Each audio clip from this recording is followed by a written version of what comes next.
Hello, Assalamu alaikum. This is Engineer Abdul Basit, Marketing Director of Sindh Educational Organization.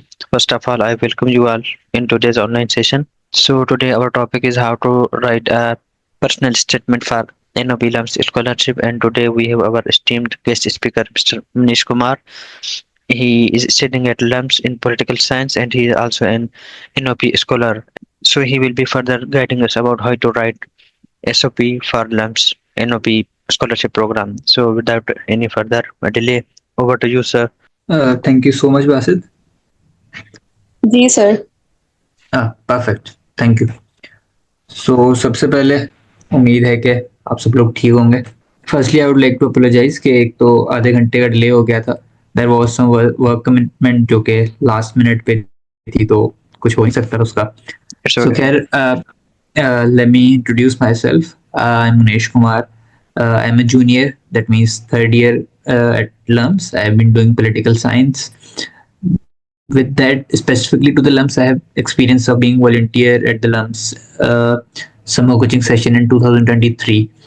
तो उसमें we had like proper exposure to के NOP के students जो आते हैं उनको guide करना throughout the session, and as these students were very close to me, and like I really wanted के जिनका actually like they want to pursue the LUMS, वो लोग पहुंचे हैं, उनकी जो भी like beat personal statement or beat the बाकी कोई फॉर्म के इश्यूज वगैरह, we used to resolve these throughout the tenure. तो वो like 6-7 महीने like we used to be in touch. So specific to like I पहले तो ये मुझे एक चीज आप अगर बस आप ये क्लियर कर देंगे, are the student writing personal statement for the like LUMS NOP वाला फॉर्म और the LUMS admission, like NOP आप एनओपी सेशन के थ्रू हो जाते हैं, उसके बाद आपको जब लम्स की अपनी जो एडमिशन फॉर्म होते हैं उसमें पर्सनल स्टेटमेंट मांगी जाती है, और एनओपी ऐसे मांगा है। These two are different things. इन दोनों में से आप क्लियर आउट कर देंगे कि these students relate to which part? Sir, हमारा जो इनिशियल टारगेट है वो हमारा एनओपी के लिए ही है, तो आप वो गाइड कर लें। उसके बाद आप जो लम्स की डायरेक्ट है उसके लिए भी गाइड कर दीजिएगा, लेकिन हमारा जो इम्पोर्टेंट हमने सेशन रखा हुआ था वो एनओपी के लिए रखा हुआ था। चले चले, perfect perfect. So in the NOP, जो एनओपी की जो पूरी एप्लीकेशन होती है उसमें, तो द फर्स्टली अगर आप कहीं भी चीज पे अप्लाई कर रहे हैं या तो उसकी जो एलिजिबिलिटी क्राइटेरिया होता है, तो उसमें अगर एनओपी को देखा जाए तो देयर प्रायोरिटीज, मतलब उनकी प्रायोरिटीज वो 95 या 99% वाले मैट्रिक वाले स्टूडेंट्स, उनकी प्रायोरिटी वो नहीं होती। उनकी प्रायोरिटी होती है दो चीजें। एक तो ये कि student should be academically good. Academically good I means के ऐसा बंदा जिसको लाइक बेसिक चीजें में मसला ना हो, लाइक ही नोज कि मैथ्स क्या है, ही नोज कि इंग्लिश क्या है, बट द थिंग इज कि उसके और यूनिवर्सिटी के बीच में जो गैप आता है वो गैप आता है उसके फाइनेंशियल कंडीशंस का। तो एनओपी उस चीज का ब्रिज बनती है आपके लिए कि वो स्टूडेंट जिनके पास ऐसी फाइनेंशियल असिस्टेंस होती है, वो जो लाइक जिनकी फैमिलीज उस चीज को सपोर्ट कर पाती हैं, वो लोग, उनको एनओपी की जरूरत नहीं पड़ती। So people who are from the those background से, who are from those families जिनको इस चीज में हेल्प चाहिए होती है, NOP is the that platform. तो दे आर, तो द थिंग इज कि वो किन स्टूडेंट्स के लिए लुकआउट करते हैं, वो आपको पहले समझना बड़ा जरूरी है कि आपको वो कैंडिडेट बनना पड़ेगा। वो कैंडिडेट वो होता है कि जिसकी स्कूलिंग उसने लाइक अच्छी की हो, जिसकी कॉलेज की प्रोग्रेस अच्छी जा रही हो। बिकॉज एक ऐसा स्टूडेंट जिसकी फॉर एग्जाम्पल अब कह लो कि 72% उसकी मैट्रिक में रही है, लेकिन वो कह रहा है कि मैंने लम्स आना है और मुझे 120% स्कॉलरशिप चाहिए, तो उसके लिए वो ब्रिज मुश्किल से बनेगा। रादर देन स्टूडेंट के लिए जिसकी 80, 85, 90, 95 जो भी उसकी परसेंटेज रही है, he is a like very good student, but all he lakhs is the financial assistance, right? तो आपको दो चीजें इसमें प्रूफ करनी है अपनी स्टेटमेंट में। पहली चीज कि you are academically good, and that means वो आप कैसे प्रूफ करते हो?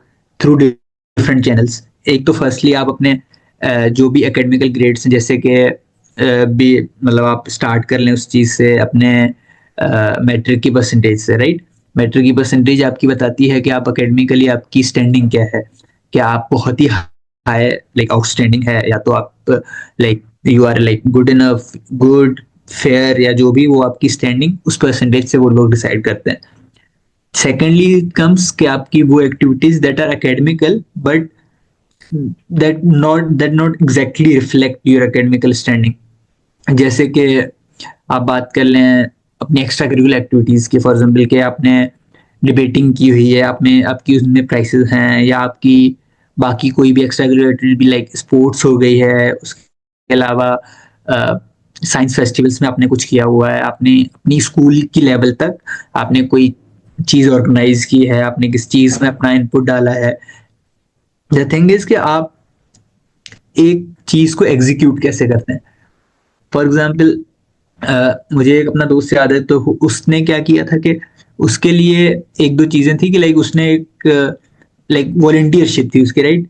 द थिंग इज कि एक वॉलंटियरशिप पे तो प्रोग्राम चलता नहीं है, लेकिन उस चीज को इस तरीके से पुट करना कि उसकी वैल्यू कितनी एसेंशियल थी, कि उसकी जो प्रेजेंस थी उससे क्या क्या आउटपुट्स निकल रहे थे, उस वो ऐसा क्या कर रहा था कि ये was like so important. So it is कि आप उसको प्रेजेंट कैसे करते हो. आपको प्रेजेंटिंग वाली चीज नॉट ओनली राइटिंग में, जब भी फॉर एग्जाम्पल अगर इंशाल्लाह आपकी आगे जॉब इंटरव्यूज होंगे, आपके इंटर्नशिप इंटरव्यूज होंगे, उसमें आपने बस एक चीज शो करानी होती है कि भाई मैं इतना ज्यादा अहम इंसान हूं ना कि मैं अगर आपकी कंपनी में ना हुआ तो आपकी कंपनी बंद है.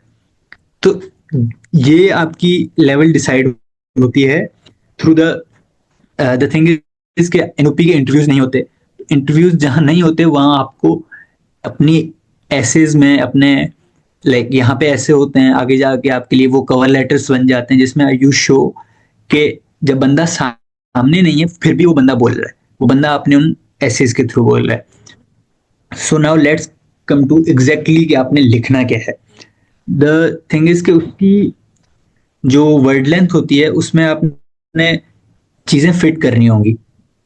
मतलब इस तरीके से नहीं कि लाइक मैं एक जगह पे बात कर रहा हूँ कि like for example if the sentence goes around कि I have secured 90% in my matric that shows my academic excellence, and उसके बाद आप डायरेक्ट आ जाते हो my sports has been really good. तो वो जो ट्रांजिशन है वो ट्रांजिशन डजंट मेक सेंस. उस ट्रांजिशन की आपको समझ आनी चाहिए कि आप एक जगह पे अगर एक चीज की बात करें तो उसी को कंप्लीट करें, then jump to the next section और jump to the relevant section, most relevant section. ऐसा तो होगा नहीं कि इंट्रो के बाद आप कंक्लूजन तो डायरेक्ट डाल नहीं सकते ना, कुछ बॉडी भी तो होगी ना उस ऐसे की. उस ऐसे की बॉडी होती है जैसे कि आपकी अचीवमेंट्स क्या रही हैं, आपकी आप बिलोंग कहाँ से करते हो, ऐसी क्या सिचुएशन आपकी रही है जिस सिचुएशन से आपने अराइज किया है. तो इसमें कुछ चीजें देख, एक तो है कि you start with anything that like makes the reader engaging. कोई भी बंदा आपका 600-700 वर्ड्स का ऐसे तब तक नहीं पढ़ेगा जब तक वो उस चीज को उसको मजा ना आ रहा हो. उस बंदे को पढ़ के क्या करना है, उसको बंदे को डिसाइड ये करना है कि क्या ये बंदा डिजर्विंग है कि नहीं, on the two basis, firstly academical then financial. या फाइनेंशियल तो आप ये मोस्टली चीजें आपकी उन लाइक वो जो भी डॉक्यूमेंट्स होते हैं, वो बिल्स वगैरह, वो सारी चीजें उनसे वेरीफाई हो जाते हैं. लेकिन academical can not only be verified through the आपकी मार्कशीट्स वगैरह. उसके अलावा भी writing skill is a very like academical thing, कि वो अब जब आप प्रूफ करते हो तो उससे पता चलता है कि आपकी अभी स्टैंडिंग क्या है, राइट. तो आपको स्टार्ट करना है अपने बैकग्राउंड से, आप कहाँ से बिलोंग करते हो, आपकी चीजें क्या है, आपने क्या क्या पढ़ा हुआ है, क्या चीज आपको ज्यादा इंटरेस्ट करती है. और उसके बाद you have to come to the section of your academics कि ये चीजें आपने की हुई हैं. उसके अलावा then you comes to the extra curricular, आपने एक्स्ट्रा करिकुलर में ये चीजें की हुई हैं. उसमें मैं आपको लाइक थोड़े से टाइप्स बता देता हूँ if you like don't really get it, के that includes sports, any kind of sports, that includes extra curricular में डिबेटिंग, उसके अलावा वॉलंटियरशिप्स, उसके अलावा लाइक कॉम्पिटिशन्स जो होते रहते हैं स्कूल लेवल पे, कॉलेज लेवल पे, even though district division level पे, वो चीज़. एंड इसमें जो प्रोमिनेंट मिस्टेक होती है स्टूडेंट्स की वो ये होती है कि उनकी जो एक तो ये है कि अपनी अचीवमेंट्स को ना एक तरीके से आपने प्रायोरिटाइज करना होगा. कि फॉर एग्जांपल अगर मैं जैसे कि मुझे याद है कि फॉर एग्जांपल मेरे पास अगर कुछ इंपॉर्टेंट चीज़ें थी, उनमें से एक थी कि मैंने डिविजनल लेवल पे एक मैथ ओलंपियाड था वो मैंने जीता हुआ था. अब द थिंग इज और दूसरे फॉर एग्जाम्पल कि मेरे पास एक वॉलंटियरशिप है, तो मैं अगर पहले वॉलंटियरशिप लिख रहा हूँ और मैं एंड पे जाके थोड़ा सा जिक्र अगर उस ओलंपियाड का कर रहा हूँ, तो इसका मकसद क्या है कि मैं चीजें उनको सही से बता नहीं पा रहा हूँ, क्योंकि जैसे मैं बताऊंगा वैसे वो पढ़ेंगे। तो आपने डिसाइड करना है कि आपने कौन सी चीज जो आप लिख रहे हो वो आप कहाँ लिख रहे हो और किस तरीके से लिख रहे हो। So the better you right and the more convincing you right, तो उससे आपकी पूरी स्टेटमेंट डिस्क्राइब होती है, उससे आप एज अ पर्सन डिस्क्राइब होते हो सामने वाले उस रीडर को आपने इस हद तक कन्विंस करना है कि यार ये चीज बहुत ज्यादा जरूरी थी, this has a this like वो वाली चीज शोज कि you as a student have a lot of potential. ठीक है। And then comes the financial situation.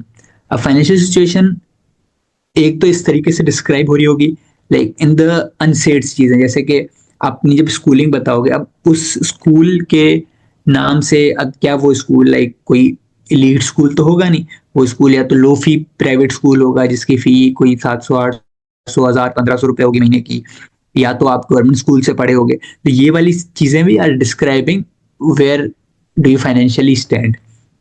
उसके अलावा आप अपनी जो जगह का बताते हो, आपकी जो एक्चुअल लाइक जहाँ से आप बिलोंग करते हो, वो चीज़ एक्सप्लेन्स लॉट कि ये बंदा कहाँ से आ रहा है, इसने इसकी मोस्ट प्रोबेबल जो मंथली इनकम होगी या जो ईयरली इनकम होगी वो क्या होगी। उसके अलावा what you can add to the financial is the occupation of your father, कि वो करते क्या हैं, उनकी लाइक द थिंग इज कि personal statement does not only mean कि you have to just keep bragging about कि भाई मैंने इतने ज्यादा चीजें कर ली हैं, ये सब कर लिया, वो भी कर लिया, वो भी कर लिया, देन द वो तो जो बंदा पढ़ने वाले बोलेगा अगर आपने इतनी सारी चीजें कर ली तो फिर आपको हमारी जरूरत ही क्या है। अगर आप इतने ज्यादा होनहार हो तो आपको किसी असिस्टेंटशिप की क्या ही जरूरत है। लेकिन थिंग इज कि you have to be in the between, क्या आपने बताना है कि इस लेवल तक मैंने चीजें कोई की हुई हैं, लेकिन अगर मैं मुझे अगर इससे एक लेवल अप करना है, उस लेवल अप करने के बीच में जो गैप है उसमें मुझे आप लोगों की नीड है। So in the most concluding paragraphs आपने ये चीजें लिखनी होंगी, जैसे कि this NOP scholarship would be a great assistant for me to create a meaningful impact in the society. And इसका मतलब ये नहीं है कि आपने सिर्फ एक उस फाइनेंशियल चीज के बारे में ही चीजें बताती, यानी आपने लम्स के बारे में बताना है, क्योंकि अगर आपको लम्स के बारे में नहीं पता, just go to their website, उनके देखो कि उनके प्रोग्राम्स क्या ऑफर होते हैं, उनकी कितनी स्कूल्स हैं। लम्स के ना अंदर सिर्फ डिपार्टमेंट्स नहीं हो, तो उन्होंने ना डिफरेंट स्कूल्स बनाई हुई हैं, लाइक टोटल 5 स्कूल्स। एक जो 5th स्कूल है जो स्कूल ऑफ एजुकेशन है that is for the masters, उसके अलावा 4 स्कूल्स हैं। एक होती है स्कूल ऑफ बिजनेस जिसे एसडीएस भी कहते हैं, Suleman Dawood school of business. उसके अलावा एमजीएसएचएसएस उसको कहते हैं Mushtaq Gurmani school of humanities and social sciences. इसमें इकोनॉमिक्स आता है, इसमें पॉलिटिकल साइंस आता है, इसमें सोशोलॉजी, एंथ्रोपोलॉजी और भी इसमें डिफरेंट प्रोग्राम्स आते हैं। उसके अलावा जो स्कूल है that is SSC school of science engineering, अब इसमें computer science, physics, chemistry, biology and all. And there is a law school also. तो इसमें आपने उन्हें बताना है कि ये आपकी ये वाली एक स्कूल या 2 स्कूल्स हैं जिसमें मुझे इंटरेस्ट है, और उनका अपने स्पेसिफिक प्रोग्राम बताना है कि मुझे इस प्रोग्राम में इंटरेस्ट है, इस बेस पे मैं लम स्केल में आना चाहता हूँ। सिर्फ द थिंग इज कि many people come to the LUMS just because कि उसका इतना नाम है, वो चीज अपने हद तक अंडरस्टैंडेबल है, लेकिन आप लम्स वालों को ये नहीं कह सकते कि मैं आपके पास इसलिए आ रहा हूँ क्योंकि आपका नाम है, क्योंकि वो तो ये बोलेंगे ऐसे अगर आप आ रहे हो तो ऐसे, तो फिर हर कोई बोलेगा नाम है, why their acceptance rate is just low, कि वो अब अगर 10,000 लोग अप्लाई कर रहे हैं और वो उसमें से 600 लोग 700 लोग पर बैच उठा रहे हैं, तो 10,000 से तो खैर काफी ज्यादा होंगे एप्लीकेंट्स, लेकिन वो इतने लोग उठा रहे क्यों। सो आप you have to convince them कि वाई लम्स, कि लम्स आपके लिए क्यों, क्योंकि आपने बताना है कि भाई इसकी एजुकेशनल क्वालिटी कितनी अच्छी है, ये इसके प्रोग्राम्स इतने अच्छे हैं, मुझे इस प्रोग्राम में इंटरेस्ट है इसीलिए मैं लम्स आना चाहता हूँ। लम्स कितनी ज़्यादा सोसाइटीज़ ऑफर करता है, कितनी ज़्यादा एक्स्ट्रा करिकुलर ऑफर करता है, उसकी जो on the culture on the society जो वाइब है वो कितनी अच्छी है। So this kind of thing. And it is not कि मतलब आपने ऐसा कोई चीज फेक नहीं करनी, this is what LUMS actually offers. लेकिन ये कि वो ये जानना चाहते हैं कि आप जो अप्लाई कर रहे हो आपको वाकई में कुछ पता है क्या, या आप मतलब आपने थोड़ी बहुत रिसर्च की हुई है, you have put it efforts into, और ये एफर्ट्स आपके पता चलते हैं इन चीजों से। फॉर एग्जाम्पल के अगर पाकिस्तान में ऐसा कोई वाहिद बिजनेस स्कूल है जो AACSB, लाइक ये क्रेडिट है जो इस यूनिवर्सिटीज को मिलता है, लाइक बिजनेस यूनिवर्सिटीज को, कि लाइक वो किस हद तक वो वेरीफाइड है, तो वो उसमें सिर्फ लम्स है। लम्स का जो SDSB है सिर्फ पाकिस्तान में वही एक स्कूल है बिजनेस का जिसको ये चीज मिली हुई है। सो द थिंग इज कि ये चीजें makes the reader make sure कि you have done research, you understand the lumps, you understand the dynamics of lumps, and you just need approval to get into, right? So this is what I would say कि ये चीजें important. If I like go again point by point, पहली चीज a good introduction, a good first liner, कि पहली line engaging होनी चाहिए कि वो बंदा आपका पहला पैराग्राफ तो पढ़े। Then your background is important. You need to show to the NOP where are you from.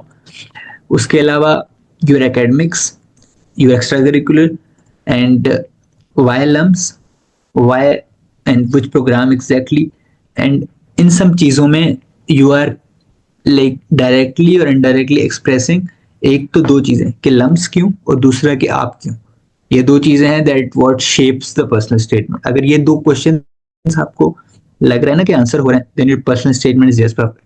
Additionally, coming to the conclusion वाला part, the conclusion वाला part should not only be a summary of your overall personal statement, जो कि mostly academical essays में होता है कि आप अगर पूरी बात जो आपने 10 पन्नों में की है अगर आप वो 2 लाइनों में लिख देते हो तो वो आपकी उस ऐसे की समरी हो जाती है। लेकिन यहाँ पे you don't need to provide summary, you have to keep it this way कि आपने बताना है कि भाई कि for example how can I frame it, कि अगर मैं लम्स में आऊँगा तो लम्स मुझे सिर्फ एक एकेडमिकल अपॉर्चुनिटीज का हब नहीं दिखाएगी, वो मुझे उसके साथ साथ काफ़ी चीज़ें दिखाएगी that is extracurricular, that is its culture, that is its university vibe या जो भी वो एक दो और चीज़ें। सो दैट तो ये आपकी जो पूरी जब पर्सनल स्टेटमेंट बनती है दैट शोज के your addition to LUMS is important, and that's a very like important point to understand कि आप अप्लाई कर रहे हो, आप जब सोच रहे हो कि आपने इस जगह पे स्पेसिफिकली ऐड हो जाना है, द थिंग इज कि अगर मैं 3 साल पहले देखूं what kind of person I was like very straight forward person जिसको बस हाँ या ना में जवाब चाहिए होता था कि like I and honestly I did not used to be a like thoughtful person ना, कि जो चीज़ों के बारे में सोचे, जो सवाल खड़े करे, मतलब जिसको बोले कि भाई ये चीज़ है, तो like I used to be से कि मतलब मेरा अपना एक ओपिनियन होता था कि कोई मुझसे बोलता था कि यार ये चीज़ है तो मैं कहता था हाँ है, वरना मैं कहता था कि नहीं। द थिंग इज कि जो एबिलिटी आती है इंसान को सवाल पूछने वाली, जवाब मिले या ना मिले वो एक अलग मसला है, उसको और दुनिया के जो फलसफी इंसान है वो देख लेंगे। हमारा काम है कि सवाल उठाना, और वो दीज काइंड ऑफ प्रोसेसेस आपको एक यूनिवर्सिटी देती है जब आपको एक मौका मिलता है उन इंस्ट्रक्टर से सवाल पूछने का, उन लोगों से सवाल पूछने का। एंड ऑल्सो इसमें एक और चीज़ आ गई कि जब आपको लगता है कि आप ऐसे कुछ लाइक वैसे for me doctor Taimur Rehman was like very like inspirational person. जब मैं अप्लाई करा तो मैंने उनका नाम भी अपने पर्सनल स्टेटमेंट में डाला था कि ये एक पॉलिटिकल साइंस के इंस्ट्रक्टर हैं जिनसे मतलब मैं चाहता हूँ कि मैं कोर्स पढूं, और वो लम्स से पढ़ाते हैं, इसलिए मतलब he is like person I would like to take a course from, और मैंने लिए भी हैं एक तो कोर्सेज।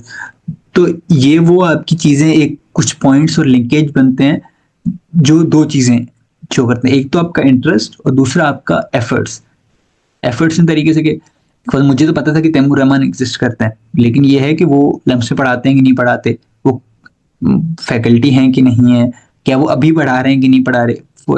ऐसा नहीं है कि आप किसी इंस्ट्रक्टर का नाम डाल दो जो कि 10 साल पहले हम छोड़ के चला गया।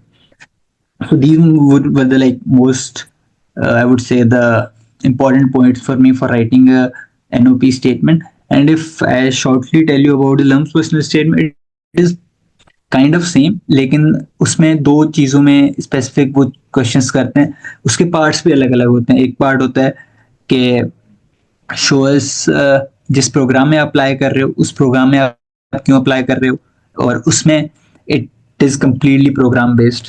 के जैसे कि अगर आप बिजनेस स्कूल में अप्लाई कर रहे हो तो यू हैव टू शो आपका बिजनेस का शौक कहाँ से आया, क्या क्या चीज़ें आपने की हुई हैं, क्या आपका कोई बिजनेस का एक्सपीरियंस रहा है, क्या आपने कोई छोटी सी भी कोई चीज़ की हुई है। अगर नहीं की हुई तो थिंग इज के do you want to do it, अभी आप क्या कर रहे हो, and all it comes to के any kind of experience that आप उस चीज़ को रिलेट कर पाओ। थिंग इज एग्जैक्ट चीज़ें किसी के पास नहीं होती। द थिंग आपने एक चीज़ की एक स्पेसिफिक फैक्टर उठा के उसको ये करना पड़ेगा कि भाई ये सारी चीजें आपने एक तरीके से सेटअप करके उन्हें देनी है। कि अगर मैंने कल को कोई एक कोर्स किया है तो उस कोर्स का एक हिस्सा ऐसा था जिसने मेरा बिजनेस का इंटरेस्ट बढ़ाया, या कल को मैंने एक टॉपिक पढ़ा था या एक किताब पढ़ी थी, उस किताब में जब ये बात हो रही थी तो उस चीज से मेरा वो बेस बना, वो मेरा एक स्पेसिफिक चीज के लिए इंटरेस्ट बना। So these are the factors. Specifically I wanted के अगर आप लोगों के कोई सवाल हो, so if I answer those, so I guess we spend more time on that, क्योंकि उससे आपकी काफी चीजें क्लियर भी हो जाएंगी। एंड आई वांट पर्सनली कि इस सेशन से नॉट ओनली कि मैं एक मोनोटोनस वे में बोलता जाऊं और आप लोगों को कोई मदद ना हो। सो आई वांट कि अगर आपके कोई क्वेश्चंस हैं, you guys can raise your hand and Basit can like choose, तो हम उस चीज को ऐसे प्रोसीड कर सकते हैं।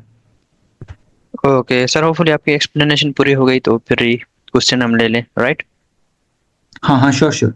ओके पार्टिसिपेंट, आपको जो भी क्वेश्चन है आप या तो चैट में लिख लें या हैंड रेज कर लें, मैं आपको अलो करूँगा, अनम्यूट करूँगा। ठीक है, एनीवन जिसको भी क्वेश्चन है। सर ये एक क्वेश्चन है मेरे ने लिखा हुआ है चैट में। अच्छा अच्छा, मैं देख रहा हूँ।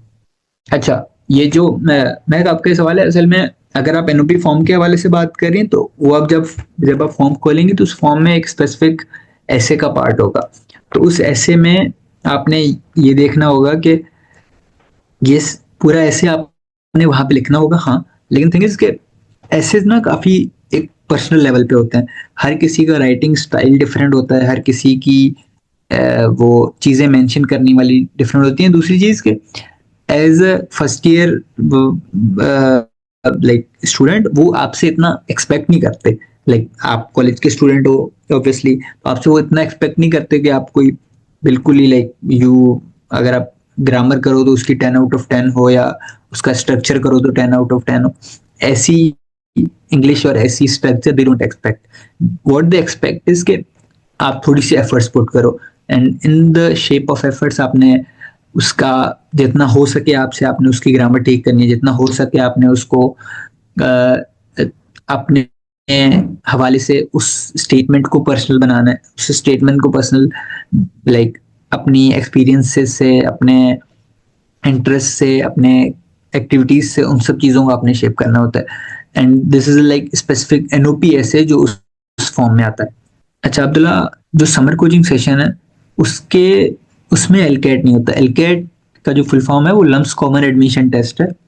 वो होता है, द थिंग इज के आपने अगर for example if a student has to come to LUMS, उसके पास दो तरीके। एक तो तरीका ये है कि वो समर कोचिंग सेशन के लिए अप्लाई करे, उसमें वो सिलेक्ट हो, उसके बाद वो समर कोचिंग सेशन के लिए यहाँ आए, the NOP team, the NOP volunteers, NOP mentors, वो सब आपको गाइड वगैरह करेंगे। उसके बाद ये होगा कि वो आप लाइक स्लोली प्रोसेस, 15 दिन के बाद भी like you are in touch with NOP team वगैरह, वो सब चीजें। एंड उसके बाद ये होता है कि आपने जब लम्स का फॉर्म आता है तो लम्स का फॉर्म आपने फिल करना होता है। उस फॉर्म में भी एक पर्सनल स्टेटमेंट होती है, वो अलग से होती है, वो that is way much important than NOP वाला ऐसे। उसके बाद आपका होता है एलकेट। अब आपने ये कि अगर आप समर कोचिंग सेशन में अगर नहीं सिलेक्ट होते या आप अगर उसमें पार्टिसिपेट नहीं करते, ठीक है चला गया वो, आप लम्स के लिए स्टिल अप्लाई कर सकते हो, एंड आप एनओपी के लिए स्टिल एलिजिबल हो सकते हो। NOP is a financial assistance आया गेन से, तो वो आपको बाद में मिल सकती है अगर आप उस चीज के लिए एलिजिबल हैं। सो एलकेट इज अ टेस्ट, एंड लेकिन वो बाद में होती है। और उसमें जो रीडिंग राइटिंग के क्वेश्चंस होते हैं वो सेट के बेस पे बने होते हैं. सो अगर आपके ने उसके लिए प्रिपेयर करना है तो you should go for the SAT resources के. सेट में रीडिंग क्या होती है, राइटिंग क्या होती है, that's like different, I guess a discussion for a day. NOP form form की last date I am not sure. आप ये वाली चीजें तो लाइक यू गाइस कैन बस go on the NOP website, search like Google पे simple search कर लो NOP lumps, उधर जाओ, उधर वेबसाइट थोड़ा सा स्क्रॉल करो, ऊपर जो टैब्स बने हो उनको देखो तो कहीं ना कहीं लिखा होगा कि this is the last date वगैरह, या फॉर्म इटसेल्फ जो बना हुआ है इनका ऑनलाइन फॉर्म उस पर भी लिखा होगा. पार्टिसिपेंट्स आपको कोई क्वेश्चन है तो प्लीज आप लिख सकते हैं, क्योंकि सर हमारे साथ हैं, फिर आपको शायद मौका ना मिले. बेशक आप अनम्यूट करके पूछ लें, मैसेजेस पे लिख लें, what ever is comfortable for you guys. लेकिन हाँ, अगर कोई स्पेसिफिक चीज़ है जो आपको लाइक पहले समझ ना आ रही हो, कोई चीज़, कोई भी क्वेरी हो, I am here. Like I guess meeting is 5.5 minute इसका और टाइम है, तो कोई भी चीज़ हो I am up for it. Sir इसमें कोई वर्ड लिमिट होती है कुछ इस तरीके से कि कितना हमारा राइटअप होना चाहिए? अब एनओपीएस में वैसे तो कोई आई don't think so word limit उन्होंने दी होती है, लेकिन आइडियली आपको क्योंकि ये छोटा सा ऐसे, so you should be done with 500 और 600 वर्ड्स. तो उसमें लाइक इतनी सारी चीजें होती हैं कि कभी कभार आपके लिए वर्ड लिमिट वो कम बढ़ जाती है, लेकिन ऑल्सो के कम लिखना भी एक आर्ट है. तो उस तरीके से लाइक जो जितनी इंफॉर्मेशन और जितनी चीजें वो लोग मांग रहे होते हैं उस हिसाब से आई गेस 500 और 600 words is good enough. And ये प्रोग्राम जी करंटली जी. इनरोल्ड स्टूडेंट्स के लिए होता है, राइट? मतलब जो 12th क्लास में होते हैं. हाँ लाइक आई गेस 11 लाइक जिन्होंने मैट्रिक करंटली पास किया होता है उन्होंने, उनके लिए इनका क्राइटेरिया वैसे तो लाइक करंटली मतलब throughout the tenure same ही रहा है, लेकिन anything like for you for the participants specifically, मैंने देखा है कि काफी लोग ना इस चीज पे कंफ्यूज हो रहे होते हैं कि क्या हम अप्लाई कर सकते हैं कि नहीं, क्या क्या चीजें रिक्वायर्ड है. तो इसके लिए like you don't need to like go and ask people. आप सिंपल ऐसे कर लिए, अगर अभी जैसे अगर आप जूम मीटिंग ज्वाइन कर पा रहे हो तो like you guys have access to the internet, just go to the Google, उनकी आप वेबसाइट खोलो, या मैं तो वेबसाइट भी नहीं खोलो ना, लाइक फॉर एग्जाम्पल जैसे कि एनटीएचपी होता है तो you guys just go NTHP eligibility criteria लिखो, उसकी आप क्राइटेरिया देखो वो की चीज क्या है. अगर उसका फॉर्म अभी खुला हुआ है तो उसके फॉर्म में जाओ, उसकी थोड़ी सी डिटेल्स भर के देखो कि वो फॉर्म मांग क्या रहा है. द थिंग इज कि अगर आप लास्ट मिनट पे वो चीजें करोगे ना तो उसमें इतनी चीजें, वो इतने डिटेल्स और डॉक्यूमेंट्स वो मांग लेता है ना कि वो बंदा उतनी चीजें उस टाइम में वो कलेक्ट ही नहीं कर पाता और उस फॉर्म को सही से एग्जीक्यूट नहीं कर पाता. एंड द थिंग इज कि जब फॉर्म आप सही तरीके से भरोगे देन ही you can step up to the next level. अच्छा, I don't think so the students of intermediate can apply, मतलब जो जो 12th में है वो अप्लाई कर सकते हैं, लेकिन इसका there is a very simple solution के the aim is not getting into learn summer coaching session, क्योंकि उस समर कोचिंग सेशन में 700-800 लोग आते हैं. मैं I have been in the like 23 वाला सेशन, तो हमारे पास 700-800 लोग थे, लेकिन उसमें हम देखें ना तो हमारे पास सिर्फ कोई 20-25 लोग ही लम्स पहुंच पाए हैं उस अंडर ग्रेजुएट प्रोग्राम में. सो अगर आप उसमें समर कोचिंग सेशन में नहीं अप्लाई कर रहे हैं, leave it. It is not के कोई एक ऐसी कोई गॉड चीज है कि जिसमें नहीं पहुंच पाए तो बस लाइक लाइफ खत्म है. गो फॉर द लम्स की वाली द मेन एप्लीकेशन, उसमें जाओ, उसमें अप्लाई करो, उसकी एलिजिबिलिटी क्राइटेरिया देखो, उसकी जो पर्सनल स्टेटमेंट है उसको उस तरीके से मोल्ड करो कि आप दो चीजें एक्सप्लेन कर पाओ कि लम्स का एडिशन आपकी लाइफ में क्यों हेल्पफुल रहेगा, और दूसरा जिस प्रोग्राम में आप अप्लाई कर रहे हो उस प्रोग्राम में लाइक लम्स इतना अच्छा क्यों है कि like out of 200 industries you are choosing lumps. So the choosing lumps is very important, and then expressing yourself as an ideal candidate is very important. यार LCAT is not only I don't think so कि वो matric के level तक I don't think so वो हो पाएगी. There are some first year mathematics concepts too, लेकिन comparatively देखा जाए बाकी मैथ्स की एग्जाम्स से तो LCAT is a very easy. I would say like मेरा जो सिंटैक्स बोर्ड से ही मेरा ताल्लुक रहा है तो मुझे एलकेट की मैथ्स में नहीं होता था, लेकिन द थिंग इज कि you have to clear out the both subjects. तो अगर आप दोनों में लाइक गुड इनफ परफॉर्म करोगे then your LCAT overall score stands out. तो उस चीज पे आई वुड से ज्यादा focus, don't just rely on one subject के, अगर वो आ रहा है तो like you can go ahead, focus on the board. Okay sir, हमारे पास एक क्वेश्चन था लास्ट चैट से कि सर हमें फॉर्म फिल किया था, उसमें फाइनेंशियल सेक्शन में कुछ मिस्टेक्स हो गई थी और हमें सबमिट कर दिया है फॉर्म, तो अब हम उसको रिसीव कर सकते हैं या नहीं? यार आई डोंट थिंक सो आप उसको वापस कुछ कर सकते हैं, लेकिन एनओपी की जो मेल है उस पर आप मेल करते हैं कि लाइक जो भी जो भी इशू हो गया है उसको मेल करते हैं, दे रिस्पॉन्ड वीकडे में ही, मतलब मंडे टू फ्राइडे जो भी 9 to 5 ऑफिस टाइमिंग्स में ही वो आपको रिप्लाई कर देंगे. And secondly, if you guys like अगर लास्ट मोमेंट है तो दैट इज अंडरस्टैंडेबल, लेकिन अगर if you guys have 2-3 days तो that last 2-3 days should be utilised कि आप अपना फॉर्म की सारी डिटेल्स रीचेक करें, द मेक श्योर के ऐसी मिस्टेक्स ना करें कि like if they don't allow for resubmission और दे डोंट अलाउ फॉर ऐसा कोई चेकअप, देन लाइक आपका फॉर्म वो मिस हो जाएगा and that like will have a very serious impact. Okay sir, I think participant join कर रहे हैं. हम 1-2 मिनट और वेट करेंगे, नहीं तो फिर हम सेशन एंड कर देंगे. Okay sir, thank you so much for your time and I think कोई भी हमारे पास अभी क्वेश्चन नहीं बचा. So we appreciate your efforts कि आप आए, हमें टाइम दिया और ये सारी चीज़ें बताई. काफ़ी टाइम से हम इस प्रोग्राम को सुन रहे थे, लेकिन हाउ एग्जैक्टली चीज़ें करनी है तो आपने उसके लिए हमें गाइड किया. Thank you so much. And अगर कोई क्वेश्चन हुए तो हम आपके साथ शेयर कर देंगे इंशाल्लाह. चलें, परफेक्ट, कोई मसला नहीं बात. Any time if you guys like need any help that I can offer, that's a sure thing. हम पे भी ये थोड़ी सी रिस्पॉन्सिबिलिटी बनती है कि अगर हम भी किसी की हेल्प से पहुंचे हैं तो we should offer the same. So it's no worry. Thank you so much guys for being a great host. तो it has been really a great time.